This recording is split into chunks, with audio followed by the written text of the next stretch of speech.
اهلا اهلا. يلا بينا النهارده نعمل كيكه البلح الاسود، سهله وبسيطه. يلا بينا النهارده نبتدي ونشوف الكيك الحلو ده اتعمل ازاي. سريع وبسيط وكله بيحبه.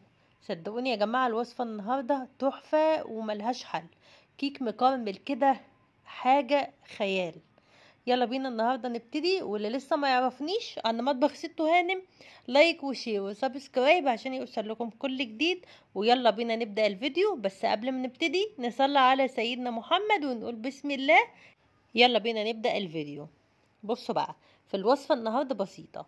البلح الاسود على المقدار اللي انت حباه. انا هنا حبيت اللي انا اجيب علبة الكريم كراميل واخد منها السكر بتاعها. طب لو ما عندكيش هتكرملي كوباية سكر، سهلة جدا. طيب في الوصفة هنا انا حبيت اجيب ليه كيس كريم كراميل واخد السكر بتاعه. انا بالنسبة لي كان اسهل كتير من اللي انا اقعد اكرمل سكر وكده. فاعملوا الخطوة دي وكده كده ولا كده. كيس الكريم كراميل اللي احنا بنستعمله في وصفات تانية كتير. خلاص. طيب انا بدأت ادهن الصينية بتاعتي بالسكر كده. طب احنا ليه بندهن الصينيه بالسكر كده؟ مش عشان نزود سكر في الوصفه، لا، خدوا بالكم، علشان البلح يبقى مكرمل كده وياخد اللون بتاعنا الحلو، اللي هو اللون العادي اللي احنا بنشوفه كله في الكيكات اللي هي كيكه البلح. انتوا يا جماعه لو الكيك عملتوه وما حطيتوش البلح بالطريقه دي، البلح بيبقى كانك بتاكلي بلح عادي جدا. ده لا، ده كأنه عامل زي العجوة كده، يعني اقرب مثال ليه. بس بدأت ارص كده البلح زي ما انتوا شايفين في الصينية. اي صينية عندك، اي قالب عندك بالطريقة دي اعملي فيه البلح زي ما انت حابة. انا المقدار النهاردة اللي انا عملته كفالي، اللي انا عملت 2 كيكة مش واحدة بس. خلاص. ايه طيب، بدأت ارص بالطريقة دي زي ما انتوا شايفين. انا برضو حبيت اوريكم الرصة بتاعة البلح، ما خبيتش عنكم حاجة علشان ايه، ابقى انا عملت كل المواضيع معاكم. دي اول خطوة، انا قشرت البلح وبعدين وصيت البلح كده في الصينية زي ما انتوا شايفين. الخطوة بقى اللي بعد كده خطوة بالنسبة لي برضو كانت مهمة. والله انتوا عايزين تستغنوا عن الخطوة اللي انا هوريها لكم بعد كده تمام، مش عايزين حطوها. كده ولا كده الكيك بيطلع طعمه حلو جدا. بس كده. طيب بعد ما رصيت البلح زي ما انتوا شايفين بالشكل ده، هبتدي اعمل الخطوة التانية. وزي ما انا قلت لكم كانت بالنسبه لي مهمه، الا انا هجيب شويه بلح زي ما انتم شايفين، وهبتدي احط نص كوبايه لبن عليهم، وهطحنهم بالهاند بلندر او لو بالخلاط براحتك. وتخليه كده اللي هو عامل إيه مش عجين، لا، ايه، ماسك نفسه، يعني اقرب مثال، بس يبقى مطحون كله. وبعدين جبت الخلاط بتاعي، حطيت فيه كوباية سكر، وحطيت فيه 3 بيضات بدرجة حرارة المطبخ، وحطيت فيه كيسين فانيليا، وبدأت اشغل الخلاط. بس اللي هو اهم حاجة الخطوة دي في كل كيكات يا جماعة، اهم حاجة السكر والبيض يدوبوا تماما ويعملوا لكم الفوم اللي هو الابيض ده. بس كده، دي خطوة مهمة انا بعتمدها في كل الكيكات. اولا بتخلي الكيك هش وطري وحلو جدا. وحطيت كوباية لبن، نزلت بكوباية اللبن ونزلت بنص كوباية زيت، وبدأت اضرب تاني في الخلاط زي ما انتوا شايفين.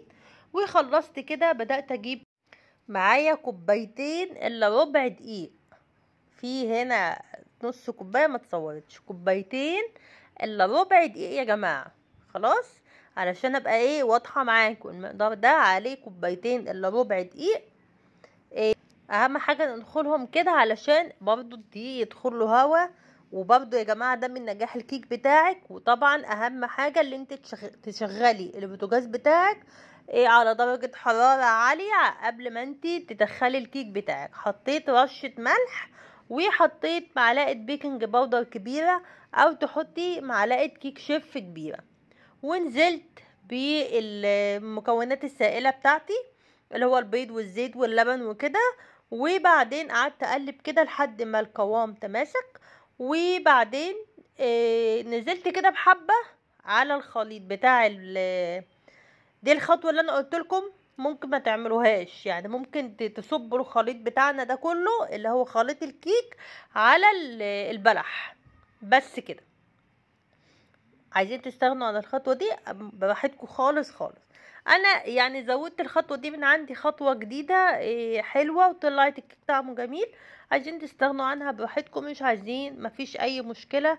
ممكن تحطوا الكيك كله زي ما انا قلت لكم وتشغلوا تحطوها في البوتاجاز وبس كده. انا حبيت اعمل الطبقه دي، طلعت حلوه جدا وطلع كانك الكيكه جواها بلح، جواها بلح.